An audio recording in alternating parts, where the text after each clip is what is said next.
Start that recording. All right. The Theodore Roosevelt inaugural site in Buffalo, New York is delighted that we've been able to continue our monthly Speaker Night series during the pandemic, thanks to the magic of Zoom. Speaker Night is our opportunity on the fourth Tuesday of most months to invite experts to help us think about some of the issues that were important during TR's presidency and continue to be relevant today. We couldn't do this without the generous support of our series sponsors, M&T Bank, as well as the New York State Council on the Arts, NYSCA. Just in case you're new to our Speaker Night series, I should also mention that NYSCA's support has enabled us to record nearly all of our speakers for the past 3 years. So if you've missed any of them, I would encourage you to check out the recordings on our YouTube channel. And I'm going to ask Travis to send out that link in the chat if anyone is interested in checking out those recordings. Thank you, Travis. This evening's presentation is also co-sponsored by the Hispanic Heritage Council of Western New York. We're delighted to be working with them once again and honored to be included on their calendar of events celebrating Hispanic Heritage Month. Finally, I'd like to thank you, our virtual audience, for joining us and being a part of this evening's program. We're fortunate to be joined tonight by Dalia Antonia Muller. Her talk this evening is called When Past is Prologue, the United States and Latin America. As a historian, Dr. Muller is interested in the movement of ideas and people across space and time in the Americas. She's a graduate from Yale University and the University of California, Berkeley, where she studied Latin American and Caribbean history. She is the author of Cuban Emigres and Independence in the 19th Century Gulf World, published by UNC Press in 2017. She's currently working on 2 book projects, one exploring Black and African liberatory and non-national political ideas in early 20th century Cuba, and another which is a long history of the interconnected Gulf world in the Americas. In addition to teaching and research, Dr. Muller has served as Associate Dean of Undergraduate Education and Director of the University Honors College at the University of Buffalo. We're absolutely delighted to have her with us this evening, and I'm going to turn the virtual podium over to her. We will back together at the end of the talk. Okay, thank you. I'm not muted, am I? Nope, you're good. Fantastic. Well, thank you everyone for coming. Of course, I'd like to begin by thanking Lenora and Travis of the Theodore Roosevelt inaugural site, as well as Michelle Agosto, I think she might be out there, of the Hispanic Heritage Council for this invitation and for hosting my talk tonight. I am honored, beyond honored, to be featured alongside other wonderful speakers and performers during this Hispanic Heritage Month of 2020 across the city of Buffalo. Okay, so the title of this talk is a reference to Shakespeare's The Tempest, which I chose for a couple of reasons. One, of course, is that scholars believe Shakespeare was likely influenced by early reports of European colonization in the Americas when he wrote The Tempest. The play was written between 1610 and 1611 and published a few years later. At that time, Spain and Portugal were busy carving up the unknown world across the Atlantic between them, and the English were making inroads in North America, desperate not to be left without their share of New World spoils. Numerous accounts of English survivors of the shipwrecked Sea Venture, which foundered off Bermuda in 1609, circulated just as Shakespeare was writing. Thus, European encounters with what were deemed savage others and unknown perils across the seas very much informed Shakespeare's intellectual and artistic milieu towards the end of his career. But The Tempest also serves to frame this talk because a key central problematic in the play is the opposition between civilization and barbarism. The former, represented by Prospero, the enlightened European gentleman, and the latter, represented by Caliban, the uneducated and, quote, barbarous inhabitant of the island upon which Prospero is wrecked.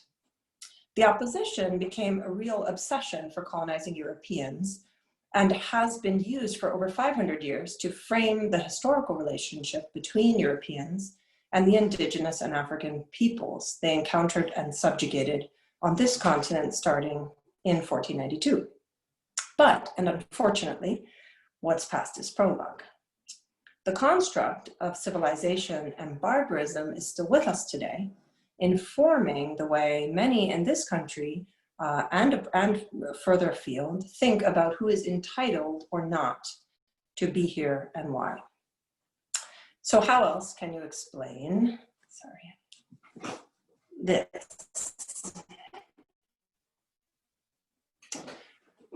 To understand the abusive and inhumane treatment of undocumented persons and asylum seekers from Latin America and elsewhere in the US requires a deep understanding of a long history of discrimination in this country. One way to begin this process, I propose today, is to examine the historical origins of some of the most pervasive stereotypes of Latin American and Latinx peoples.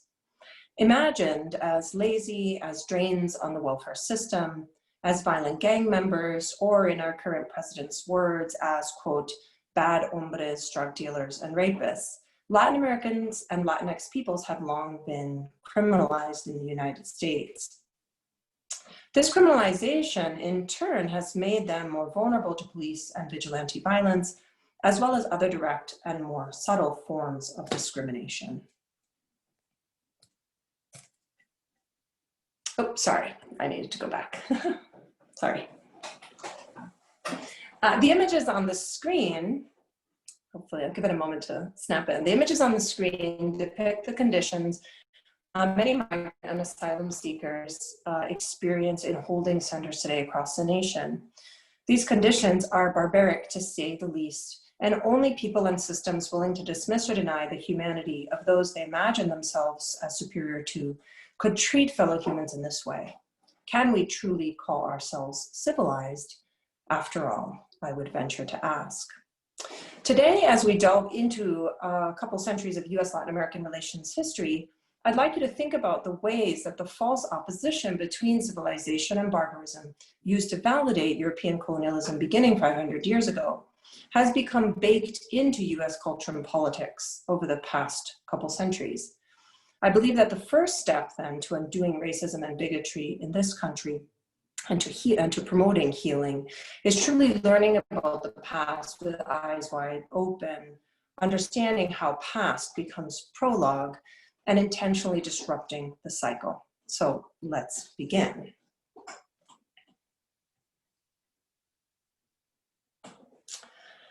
In 1776, Thomas Paine envisioned the future United States of America as a, quote, asylum for mankind. This in his revolutionary pamphlet, Common Sense. But who was, or who counted as mankind? Who was entitled to that moniker? While seemingly expansive, we know now, in retrospect, that the term is and has always been, by definition and by use, exclusionary. However, I start this review of US-Latin American relations history with Paine's statement because there was early on in this relationship between North and South a glimmer of hope, one that can only be attributed to the contagious spirit of revolutionary rupture.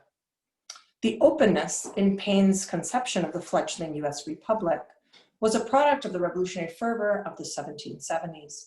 And for several decades, that fervor was not contained within the borders of the English colonies. Rather, it was shared with and by other colonial subjects involved in similar struggles throughout the Americas. Indeed, between 1791 and the early 1820s, French, Spanish, and Portuguese colonies throughout the Americas liberated themselves from colonial rule.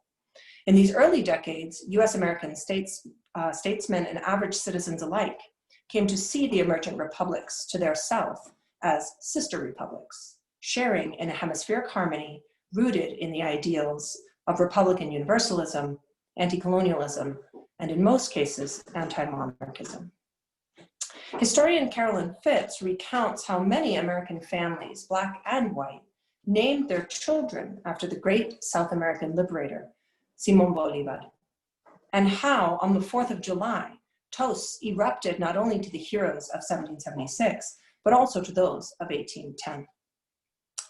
Even more surprisingly, US Americans turned a blind eye to the support that Simón Bolívar received from the president of the newly created Haitian Republic, support which he accepted in exchange for a promise to liberate slaves across South America.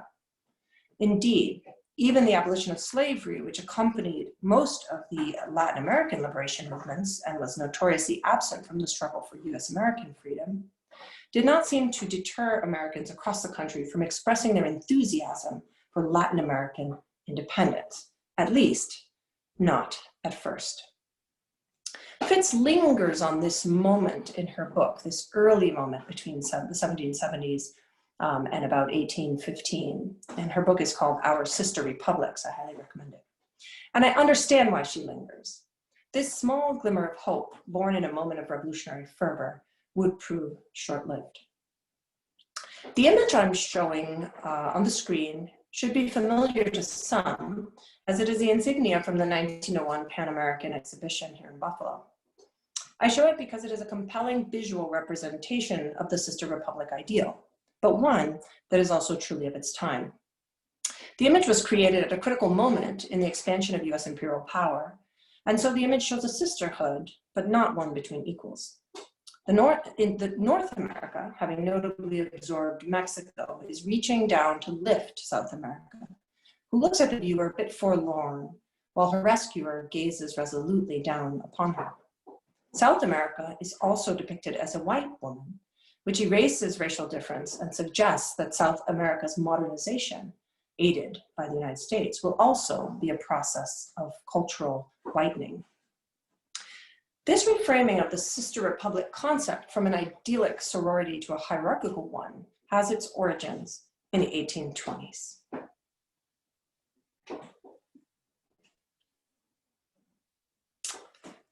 The shift is marked by the proclamation of the Monroe Doctrine in 1823, arguably the most significant moment in US Latin American foreign policy. Here, we still see the remnants of the sister republic ideal, but on closer examination, we begin to see how it begins to be twisted.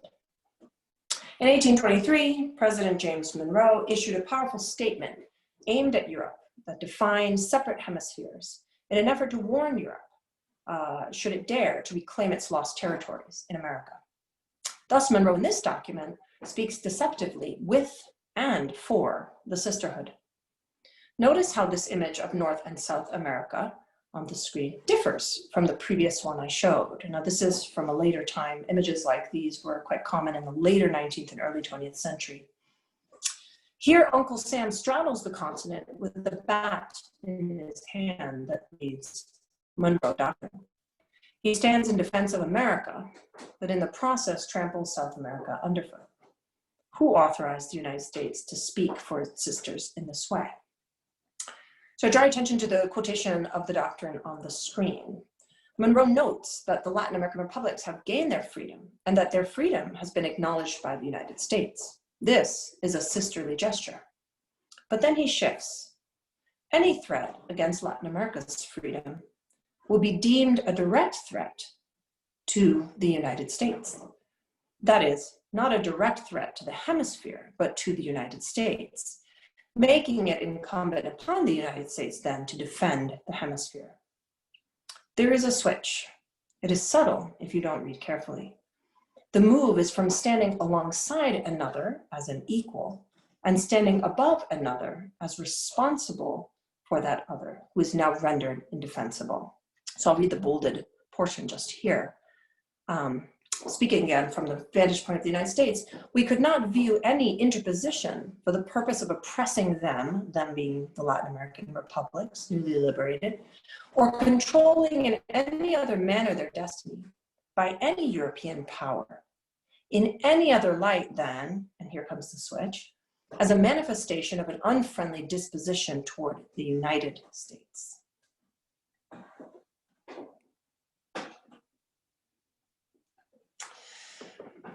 John Quincy Adams, as Secretary of State during the Monroe administration, was the architect behind the Monroe Doctrine and is perhaps not surprisingly also known for his early expansionist ideas. Adams believed that the United States would need to expand not only across the continent to the west, but also south to claim territories that still belonged to Spain, notably Florida and Cuba. Florida was acquired by purchase in 1819. Spain, desperately and ineffectively clinging to its rebellious colonies at that time, was in no position to defend Florida, which stood at the fringes of its quite large empire. With Florida acquired, Adams set his sight firmly on Cuba. He had this to say about the pearl of the Antilles. There are laws of political as well as physical gravitation, and if an apple, severed by the tempest from its native tree, cannot choose but fall to the ground, Cuba, forcibly disjoined from its own unnatural connection with Spain and incapable of self-support, can gravitate only towards the North American Union, which by the same law of nature cannot cast her off from its bosom.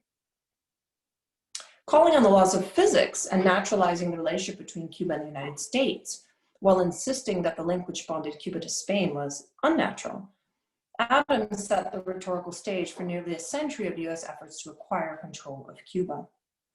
But the US expansionists of the 1820s would have to wait. Spain's grip on its last remaining profitable colony, indeed its jewel in the crown, was firm.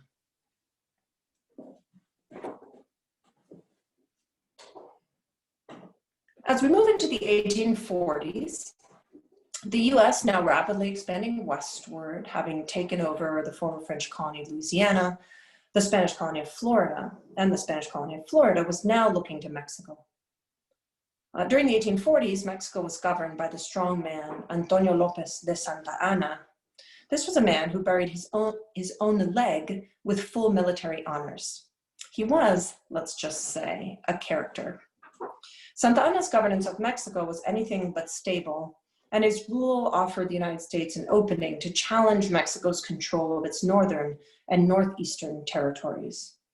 It all began with Texas. Ever since the 1820s and 30s, immigrants from the United States had been pouring into Texas, and the Mexican government had not stemmed the tide. The Texas Revolution in 1836 was a product of Texans' frustrations with the growing centralization of the Mexican government and increasing limits on their own individual freedoms. Eager to maintain and grow slavery in particular, slavery was illegal in Mexico, Texans rebelled. It was at this time that the idea of US manifest destiny became popularized. The journalist John O'Sullivan is remembered for coining the term. Bluntly justifying US expansion and imperialism, he insisted that it was the United States' manifest destiny to overspread the continent allotted by Providence for the free development of our yearly multiplying millions. I paired this quote with an image from a few decades later called American Progress. You'll notice that the image of America, that in the image, America brings light into darkness. She carries a school book and a telegraph line before her, which she unfurls. As if blinded by her light, the forces of barbarism, here depicted as indigenous peoples, flee. The message is unsubtle. To Adams's insistence on natural law justifying US expansion, Sullivan adds a civilizing mission as a motivating factor. US expansion is not only good for the United States, but it is good for the barbarous peoples who will benefit from contact with the United States, even at the barrel of a gun.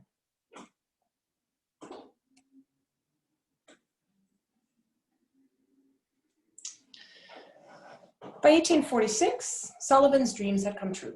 The Texas Revolution of 1836 was followed within a decade by the United States' formal annexation of Texas, an annexation which the Mexican government did not recognize. A year after that, the countries were at war. No one bet on the United States, on a United States victory. The US's bark was still bigger than its bite, militarily speaking. But the United States won every battle, surprising all onlookers, and the Mexican army was left demoralized. The prize were 500,000 square miles of Mexican land. Through the annexation and then the war with Mexico, the US acquired the present states of New Mexico, Utah, Nevada, Arizona, California, Texas, and parts of Colorado. This map that I'm showing here, John Disternell's 1847 map, was the actual map used in the negotiations to partition during the Treaty of Guadalupe Hidalgo to partition Mexico. It's important to take a moment here to recognize that the forces advocating for US expansion were always challenged by others who saw the expansion as land grabbing and as imperialism, and who decried these moves as inconsistent with the spirit of American democracy. Two notable opponents of the war with Mexico were Abraham Lincoln and Henry David Thoreau, and they were preceded and followed by many conscientious objectors to expansionist wars. As the US folded 500,000 square miles of Mexican territory into the United States, Mexican residents of these lands gained access to US citizenship without seeking it. It is for this reason that many Mexican American and Chicanx activists today insist that, quote, we didn't cross the border crossed us. We do well to remember today, as we see Mexican immigrants and other immigrants villainized that cross the US-Mexico border, that at the beginning, it was the United States border that crossed into Mexico, and the United States that foisted its citizenship upon Mexicans residing in those lands. For indeed, if Mexicans did not specifically opt to retain their Mexican citizenship, they became by default American. Between the late 1840s and the 1860s, much happened in both Mexico and the United States, but you will forgive me for skipping over these critical decades. Directly germane to this talk is the fact that both countries during this time vied for power and influence in Central America. During these decades, Central America was emerging as a new theater of contestation as global powers increasingly recognized the potential of carving a canal through this narrow stretch of land.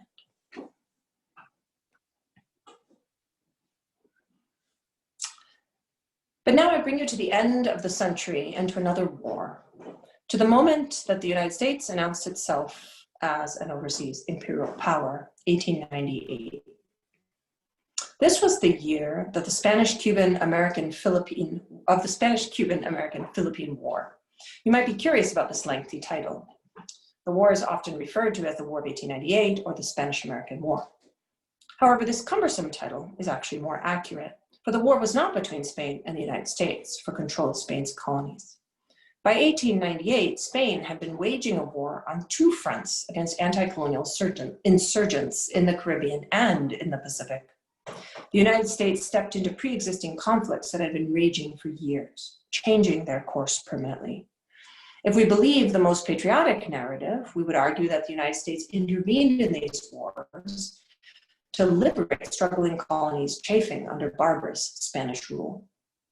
That was a particularly popular argument of the day. If we are more critical, we affirm that the wars were an unsubtle cover for US imperial designs. The problem with both of these perspectives, however, is that neither leaves any room for the experiences or remembrances of the residents of these island nations. The images on the screen offer a case in point. In the image on my left, Uncle Sam uses the US flag to shield Cuba, here depicted as a helpless maiden, from her own revolutionary liberators. The caption reads, "Save me from my friends." While Cuban insurgents had valiantly fought 3 wars over 3 decades to liberate Cuba from Spanish rule, here they are dismissed as enemies of Cuba, the young maiden who must now turn to the US as her only protector. In the other image, we see President McKinley giving the Philippines a bath of civilization. Depicted as a misbehaved child resisting the medicine of progress, the Philippines' resistance is dismissed as barbarous.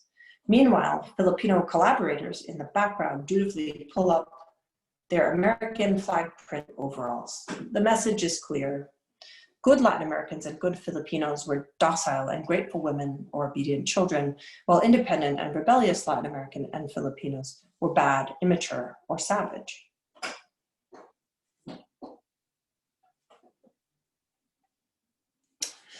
A year earlier, this image appears in the magazine Puck, and it is rich with significance.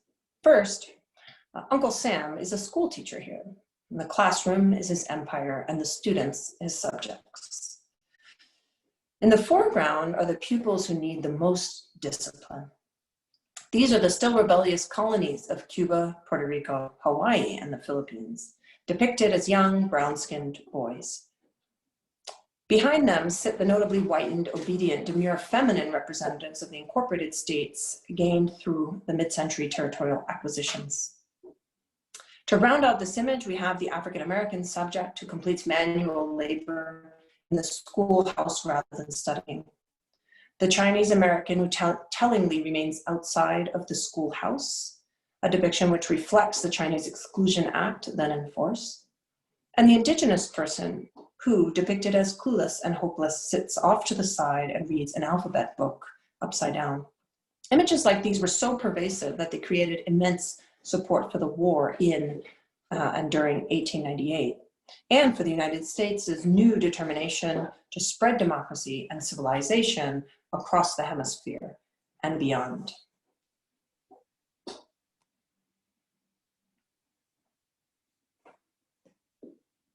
And finally, enter Roosevelt, famous and infamous for many things, including adding a critical addendum or corollary to the Monroe Doctrine.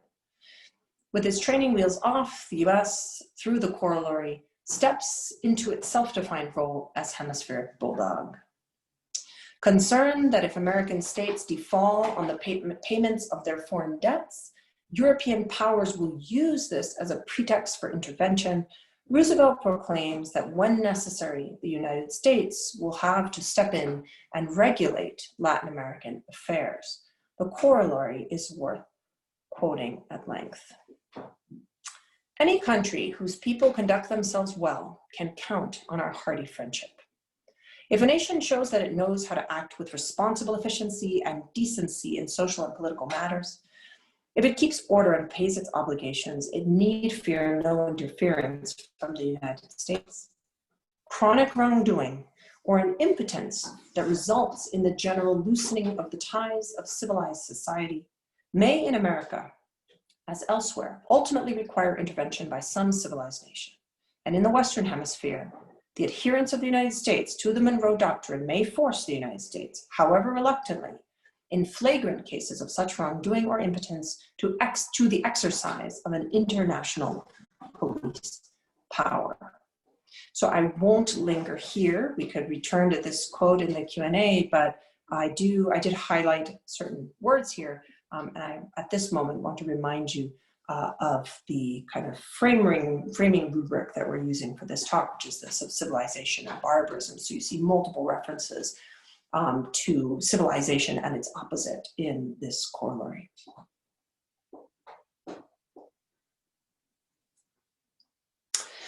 Roosevelt inaugurated an era of gunboat and dollar diplomacy in the United States and the Americas, which lasted into the 1930s. This was a period in which the United States intervened militarily using gunboats, depicted here, and assumed the foreign debts of numerous countries through dollar diplomacy, imposing its will in exchange. Here we see Roosevelt on the left with the telltale big stick, marching through the Caribbean and pulling along his navy. In the other image, Roosevelt sits behind the barrel of a gun labeled Monroe Doctrine, which is pointed at a European king, threatening him to withdraw his claims or else. I'll also draw your attention to the representation of the inhabitant of Santo Domingo here, now current day Dominican Republic, who is depicted as a full-grown man, but depicted somewhat as a child, rubbing his eyes, crying, and so forth. So again, an infantilized image of Latin America.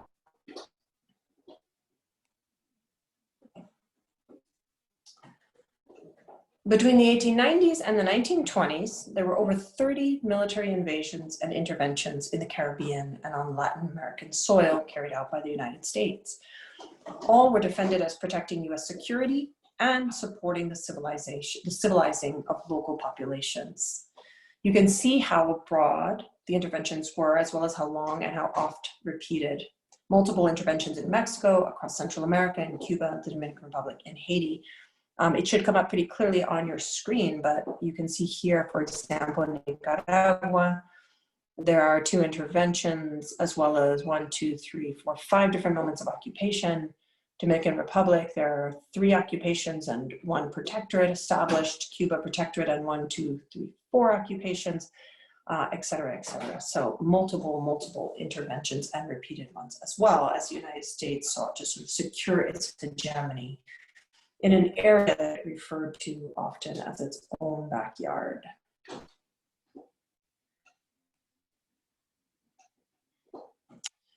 One of the most significant interventions occurred in Colombia in 1903, which led to the eventual formation of the Panama Canal. We mentioned that U.S. statesmen had their eyes on Central America as early as the 1850s, but the coup de grace came in the early 20th century. Roosevelt helped engineer the separation of Panama from Colombia in exchange for an exclusive right to build a canal there and to control it. With the canal secure and key Caribbean and Pacific colonies come military bases in its possession, the United States could build a two-ocean navy, which would become essential for its rise to superpower status over the course of the 20th century. These images are from 2 U.S. magazines. These images concerning Panama are from 2 U.S. magazines. In the first, we see Roosevelt asserting his manliness by grabbing Colombia by the throat and warning it not to mess with the United States. The bag of money slung over Roosevelt's shoulder is an unsubtle reminder of U.S. financial power and influence, and also of the economic interests guiding his imperialist actions. In the second image, Roosevelt digs through the canal, spitefully dumping dirt on Colombia, depicted as helpless to interfere with the advancement of U.S. progress.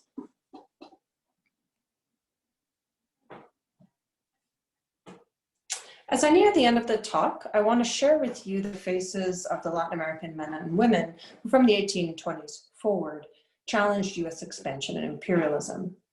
They've been absent from my talk because I have chosen to present this history from a U.S.-centered perspective, although a critical one. I could go back to the beginning and tell it all over again differently, but we'd miss out on the Q&A.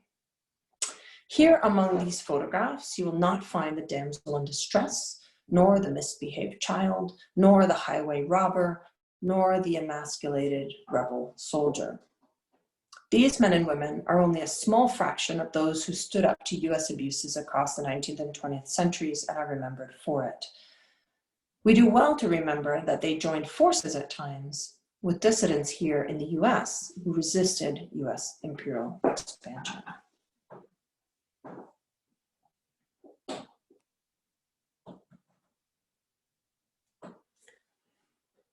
Returning to our current day after our journey through 200 years of U.S.-Latin American relations history, I hope you have a deeper understanding of where comments like these, enunciated by our current president, come from.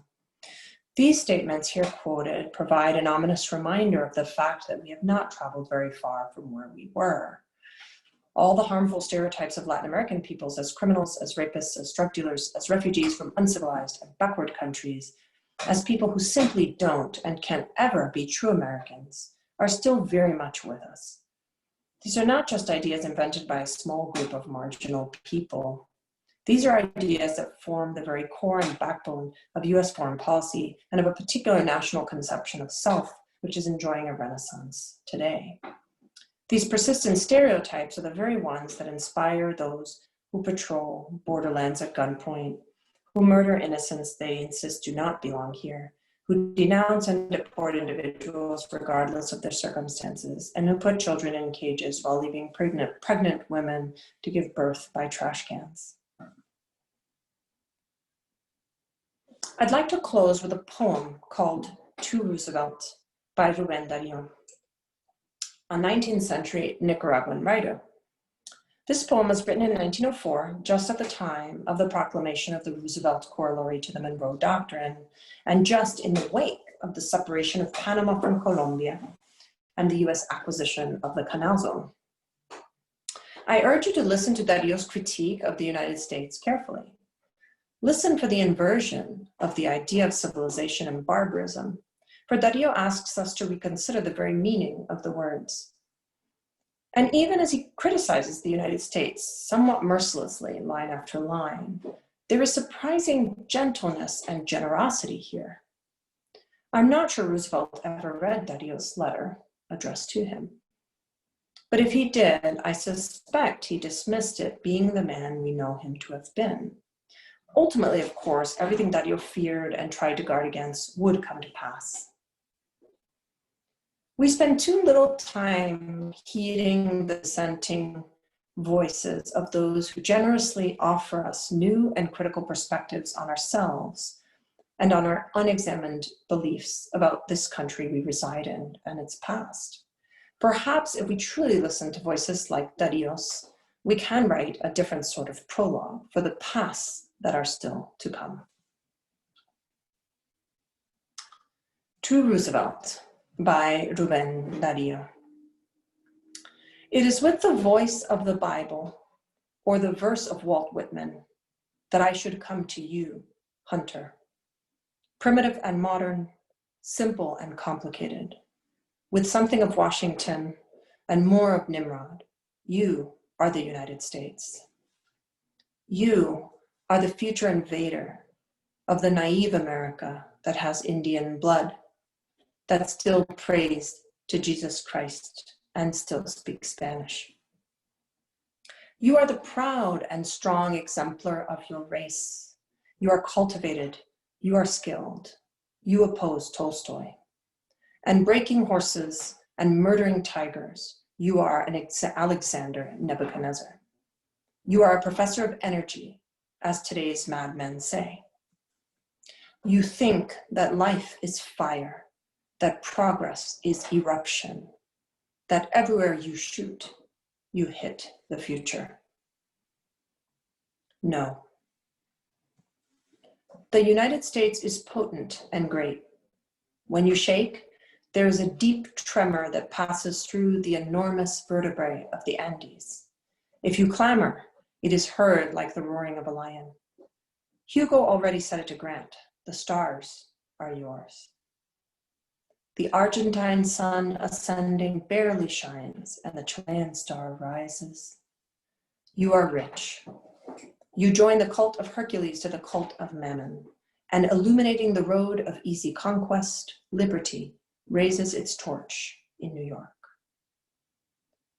But our America, that has had poets since the ancient times of Netzahualcoyotl, that has walked in the footsteps of the great Bacchus, who learned Pan's alphabet at once, that consulted the stars that knew Atlantis, whose resounding name comes to us from Plato, that since the remote times of its life has lived on light, on fire, on perfume, on love. America of the great Montezuma, of the Inca, the fragrant America of Christopher Columbus, Catholic America, Spanish America, the America in which noble Cuauhtémoc said, I am not on a bed of roses. That America, which trembles in hurricanes and lives on love, it lives, you, men of Saxon eyes and barbarous soul. And it dreams, and it loves, and it vibrates, and it is the daughter of the sun. Be careful, viva Spanish America. There are thousands of cubs loosed from the Spanish lion. Roosevelt, you would have to be God himself, the fearful rifleman and the strong hunter, to manage to grab us in your iron claws. And although you count on everything, you lack one thing, God. Thank you.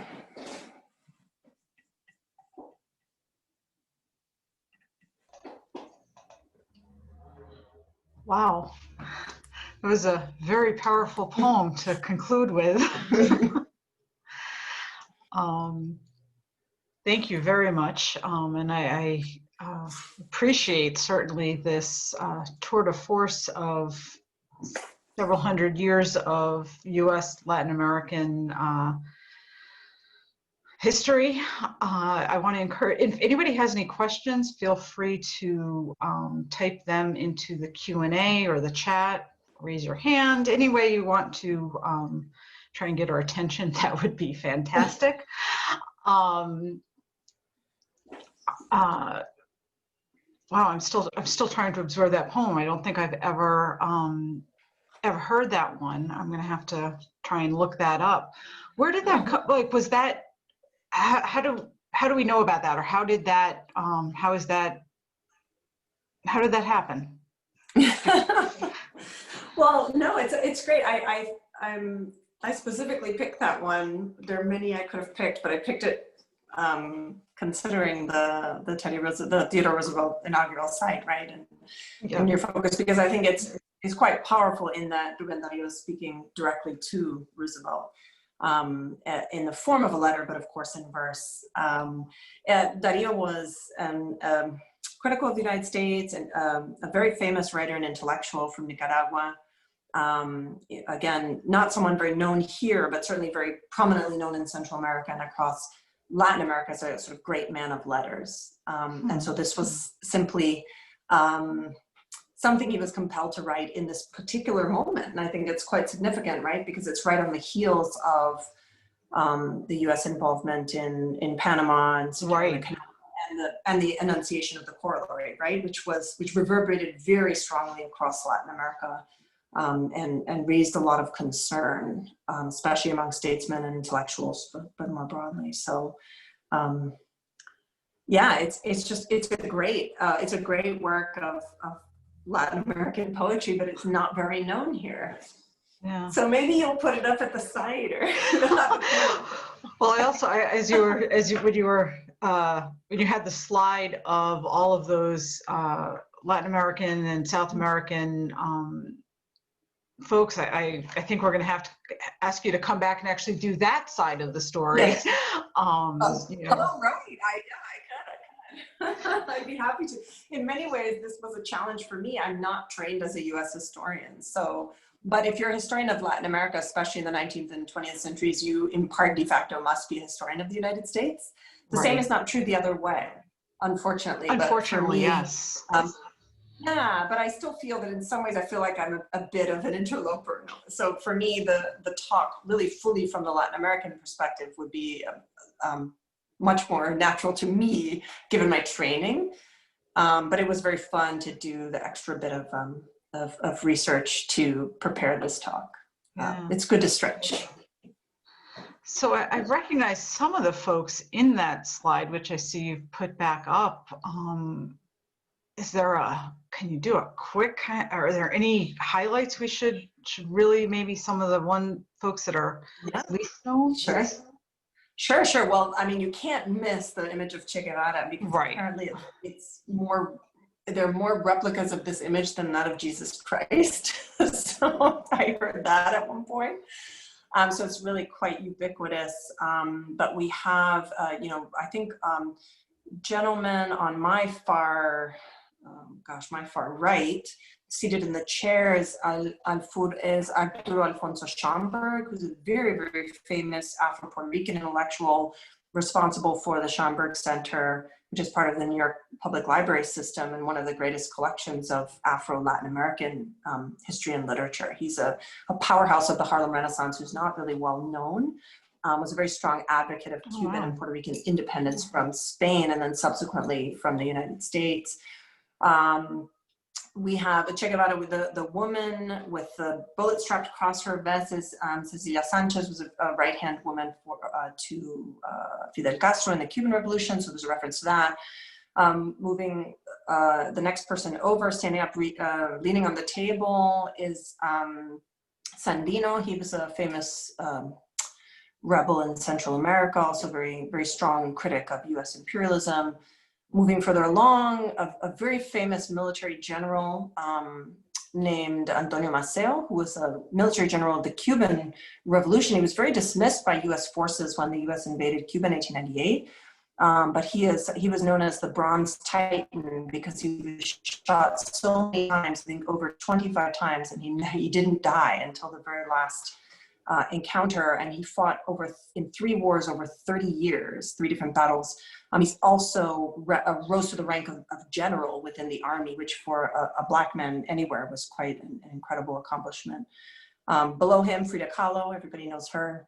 And there are so many more. Gosh, I don't want to take up all of the time going through it, but I'm happy to come back and frame a talk around all of these wonderful and fascinating, folks who took both peaceful and violent routes in their opposition to U.S. imperialism, and sometimes they took both routes as well.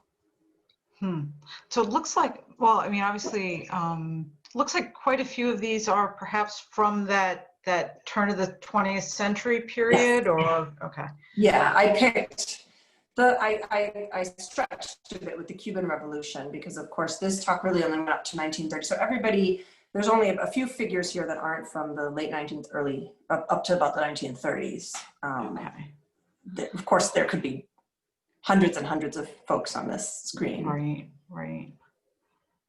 Well, I'm gonna get in touch with you after this, and we'll figure something out for next year, because we're gonna be starting looking at our 2021 series pretty soon. But I see we have a question from Patricia Duggan. Let's see. With so many people from Latin America wanting to come here, yet the U.S. is certainly less hospitable recently for them to come here. Why or how does the population truly view the U.S.? You know, I guess, let's see. Does she perhaps mean the population of Latin American and Latinx folks in the U.S. residing here already? I am not sure. Patricia, if you want to follow up on that, which population are we talking about?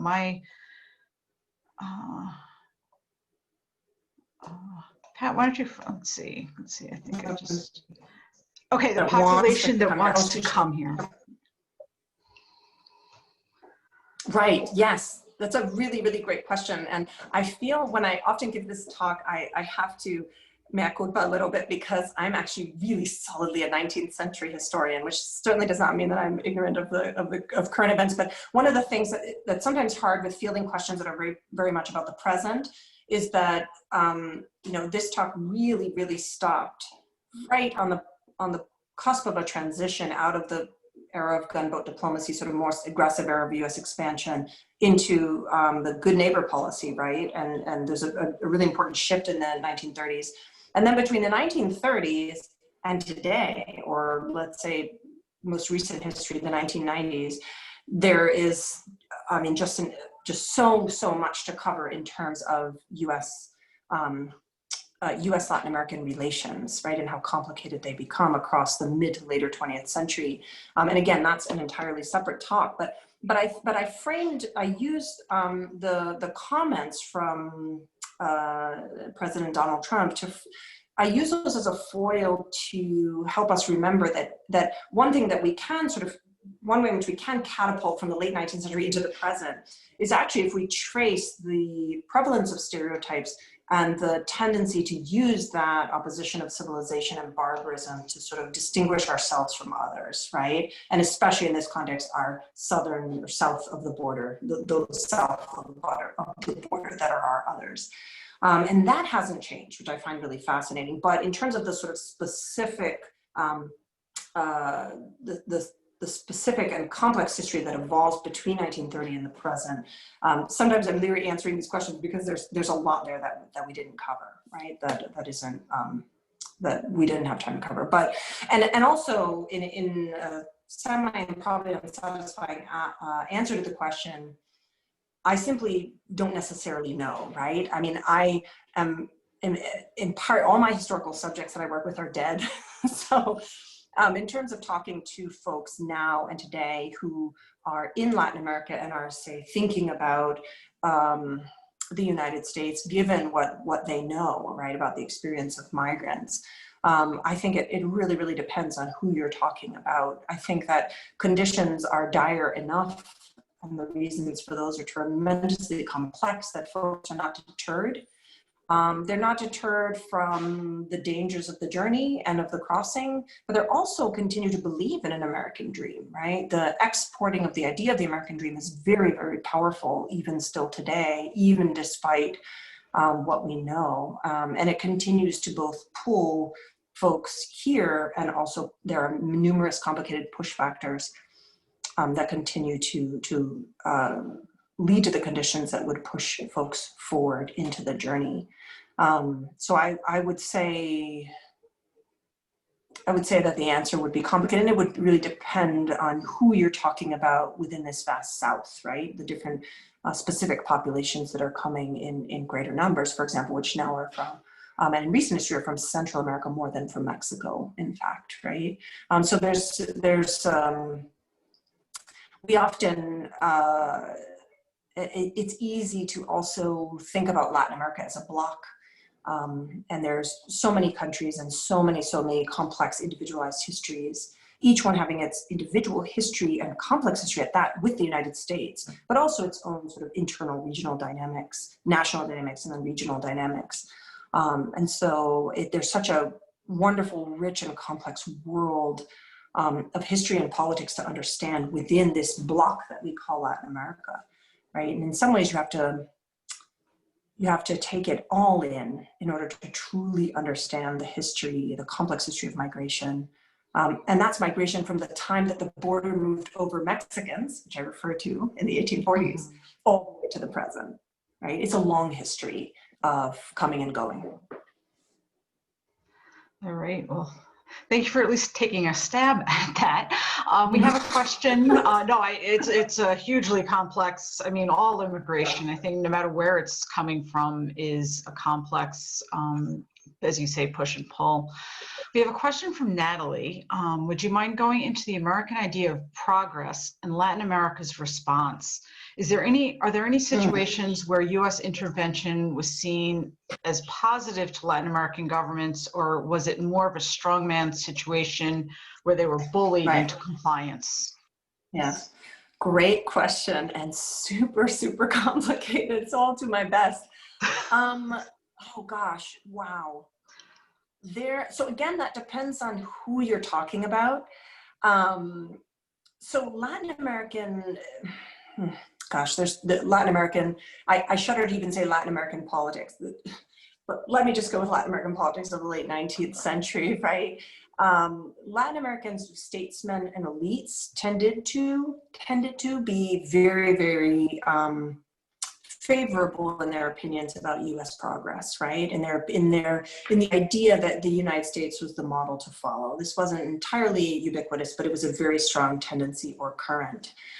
So there was a desire and an excitement to emulate the United States. And one of the most salient and unfortunate sort of deadly consequences of this was actually the what is referred to as the conquest of the desert in Argentina across the Patagonia. So there's a direct line. So those folks who sought to dispossess and displace indigenous people to the south of Buenos Aires in Argentina, right, into the grasslands and into the Patagonia area, were directly inspired by the westward expansion in the United States, right? So there are kind of parallel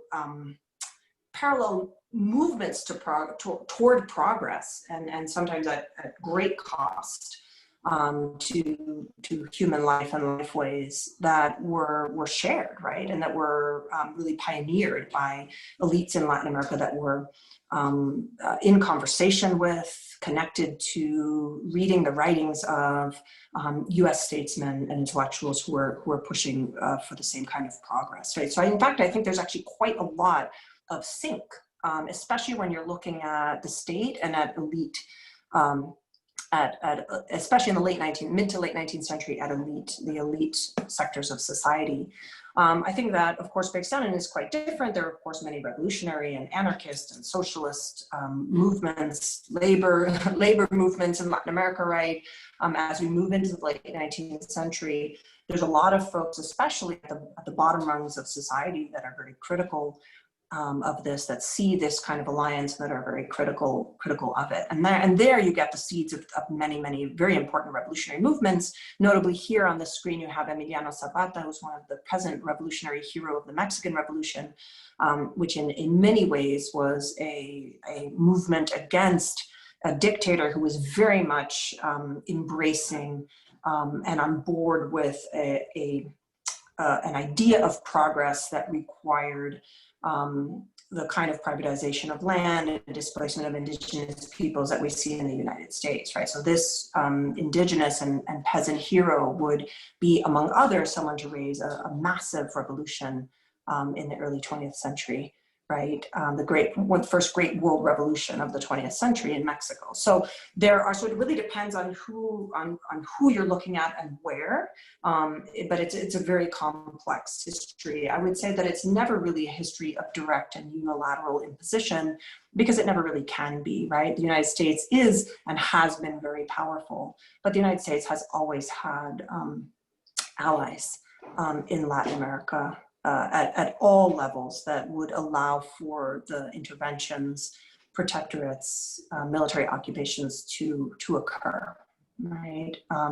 So Latin Americans in this context can not or should not be seen as helpless victims of US power, right? It is always tremendously a much more complicated story, which certainly doesn't absolve us here or the United States of understanding our history and thinking about how we relate to our neighbors. That's why I really love starting this talk with that beautiful, sort of hopeful way in which this historian of the United States, Carolyn Fitz, starts her book, which is called Our Sister Republics, right? Which really starts with this early and positive moment of revolutionary fervor where there seemed to be sort of kind of before the fall or before the second shoe dropped, right? This sense of positive connection, really born of this shared anti-colonial, anti-European, sort of struggles against European colonialism that were shared both here in the United States and across Latin America.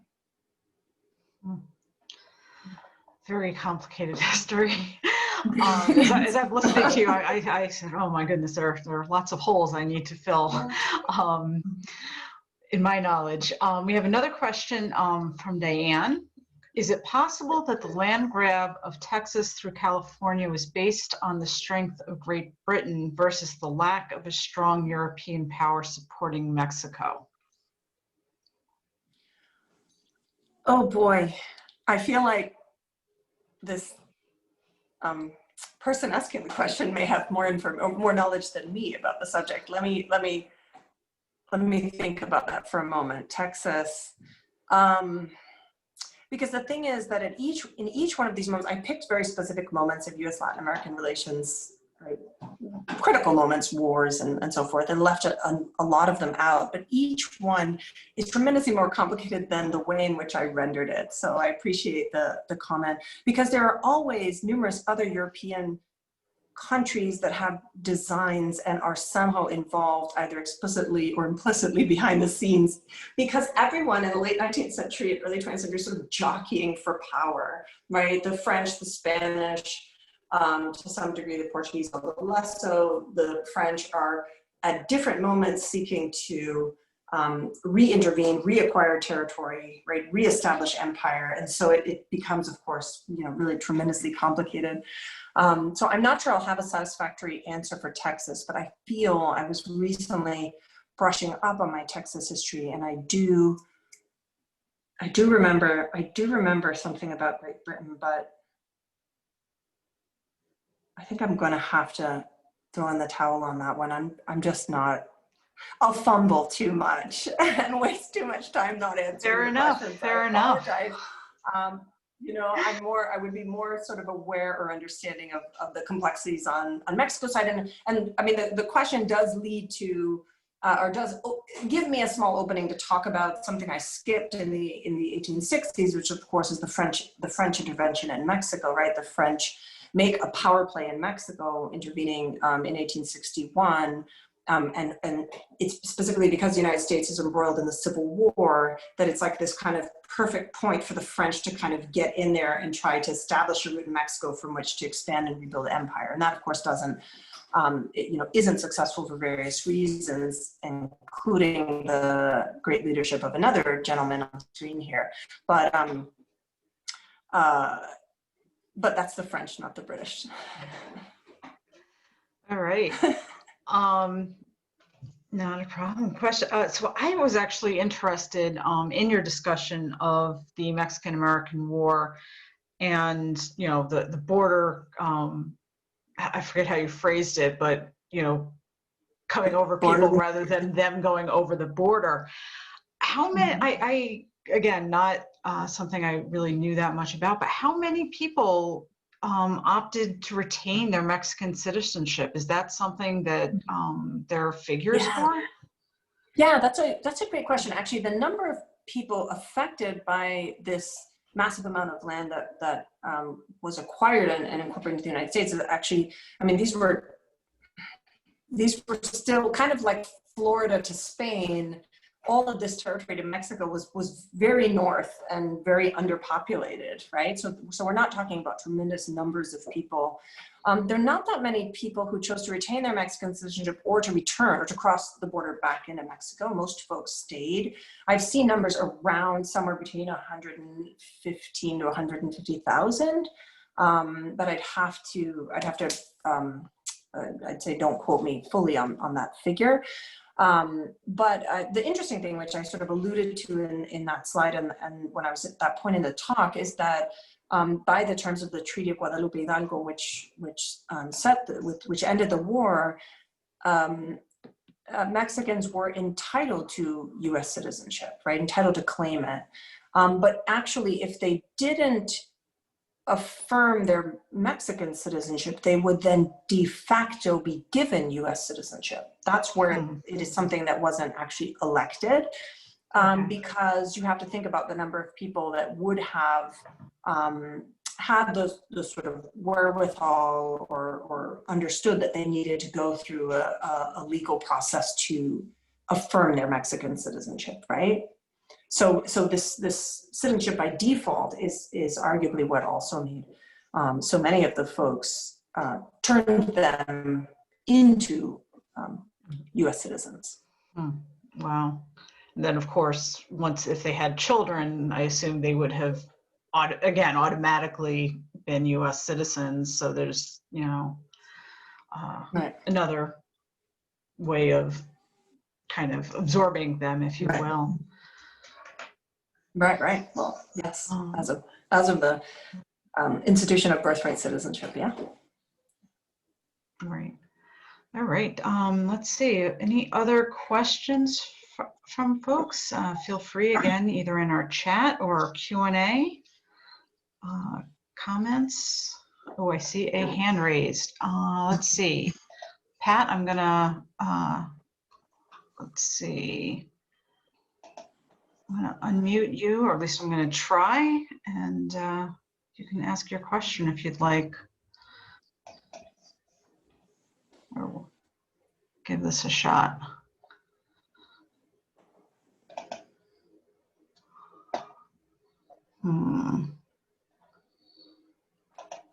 Let's try this another way.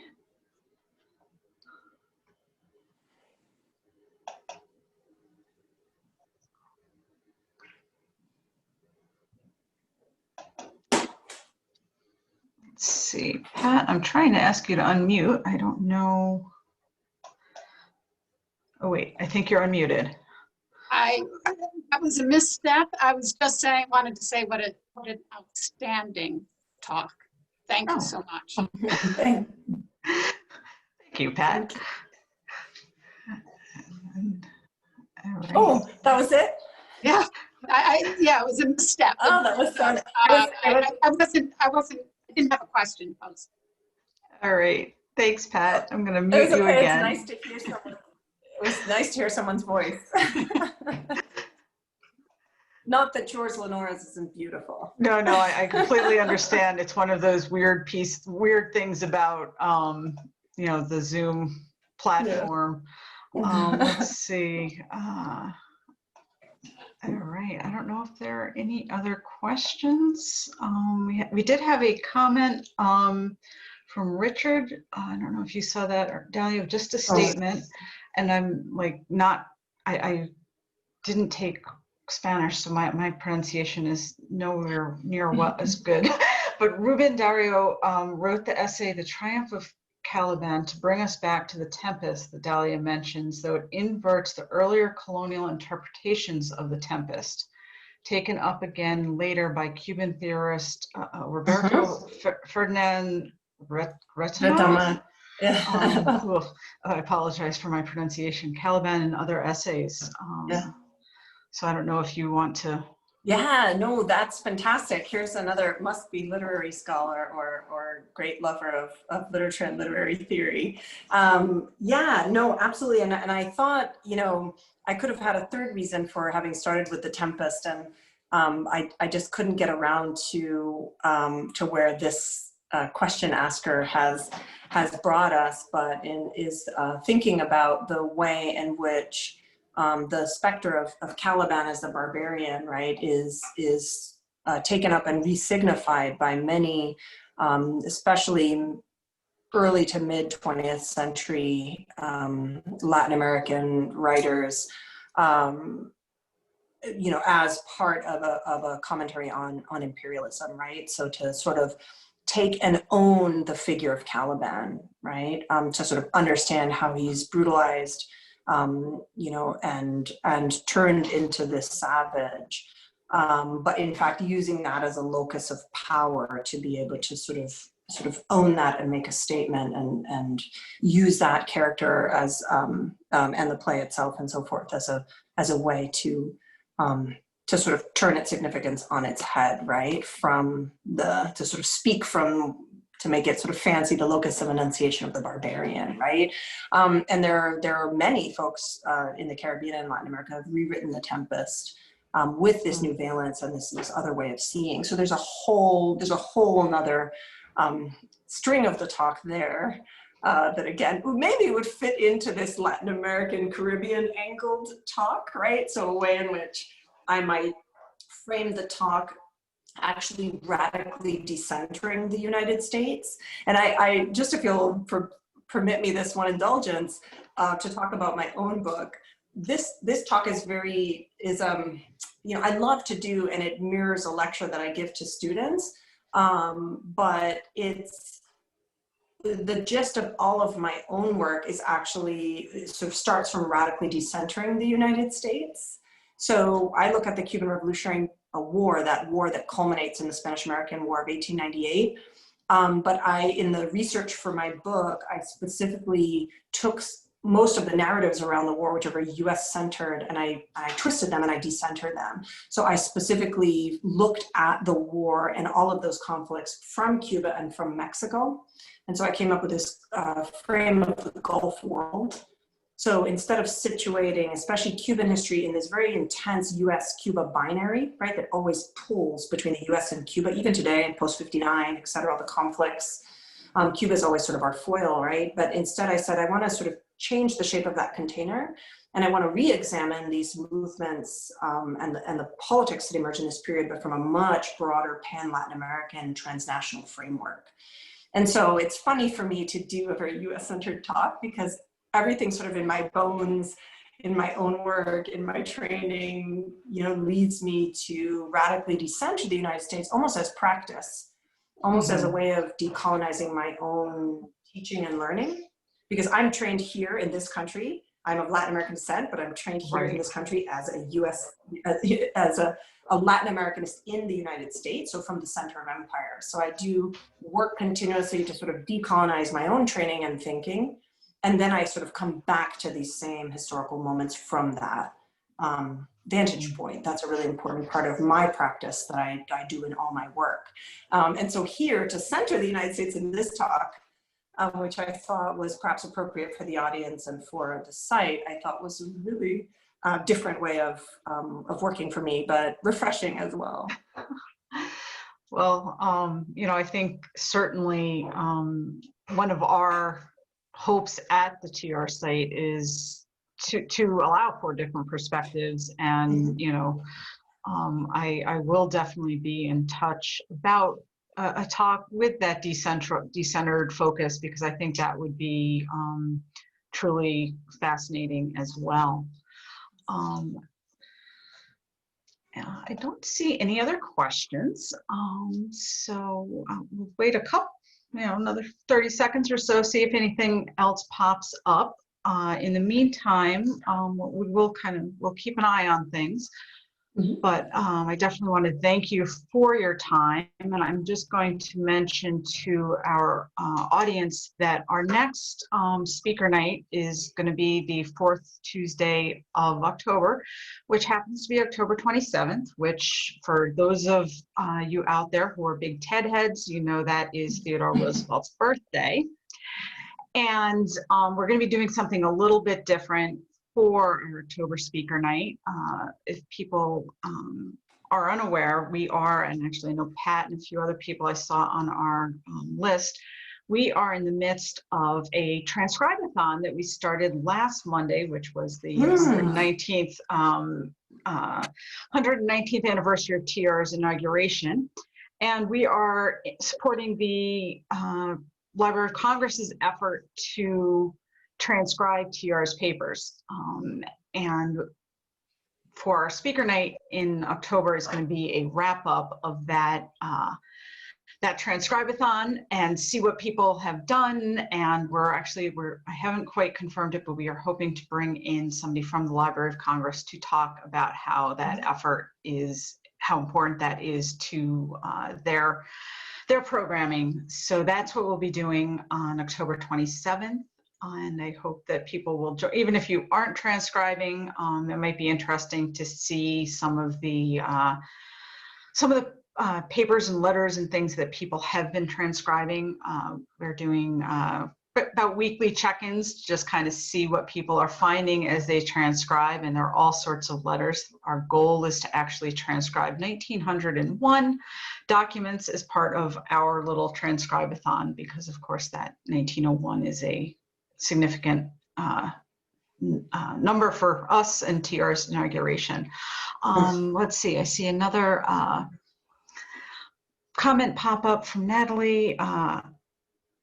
She will always find it interesting how othered Latin America is to the US and Europe when people talk about Western civilization. I don't know if you want to comment on that, Dalia.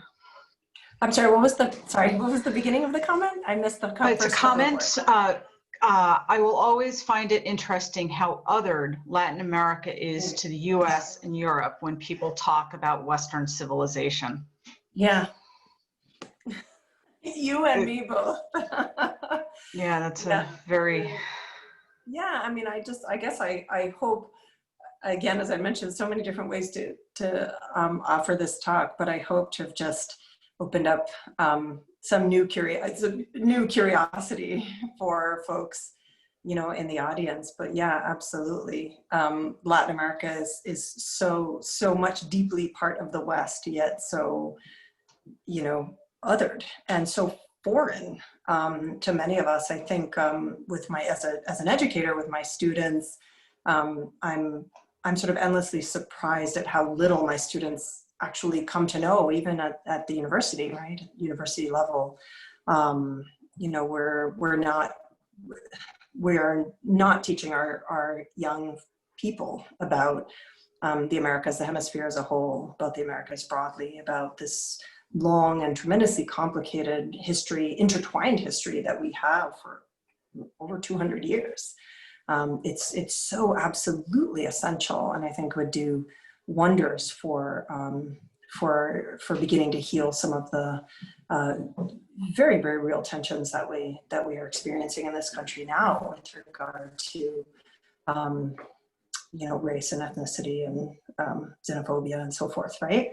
Mm-hmm. So I just love being able to offer these talks, because I can offer any sort of bit of my knowledge to wrench open a door of curiosity, right? So that folks ask the questions and seek the answers, because it's just always much more complex than we think. Well, we certainly appreciate you sharing your knowledge with us tonight. And I know if we were not in the pandemic and we were all in the same room, there would be a loud round of applause from our audience right now in appreciation. But you know, it looks like we've answered questions, so I think we're good for tonight. Thank you so much again, Dalia, for being part of Speaker Night. And thank you to our virtual audience out there for joining us this evening. Yes, We will be sharing the recording on our YouTube channel within the next week or so. So folks can keep an eye out for that. Okay. All right. Wonderful. Thank you Thanks, so everyone. much. Thanks to everybody. All right. Have a wonderful evening. You too. Good night. Okay, good night.